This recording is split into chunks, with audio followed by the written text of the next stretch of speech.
100 مليون لكل لاعب. الجامعة تفي بوعدها لأبطال العرب.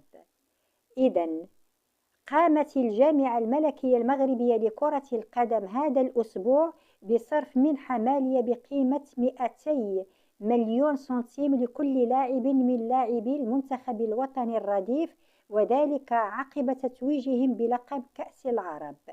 ويأتي هذا التقدير المادي اعترافا بالمستوى العالي والمشوار الموفق الذي بصم عليه الأسود بقيادة المدرب طارق سكتيوي طيلة أطوال المسابقة، والتي اختتمت بالفوز في المباراة النهائية على المنتخب الأردني. يذكر أنه على الرغم من قيمة الإنجاز، كانت الجامعة قد ارتأت عدم إقامة حفل استقبال رسمي لكتيبة سكتيوي، وذلك بسبب التزامن مع انطلاق منافسات كأس إفريقيا للأمم. ونهجت الجامعة هذا الخيار لتجنب تشتيت التركيز وضمان بقاء المنتخب المغربي الأول في منأى عن أي ضغوطات إعلامية أو جماهيرية. ومع ذلك فشل الفريق الوطني في تحقيق لقب النسخة المنظمة على أرض المملكة. إلى اللقاء.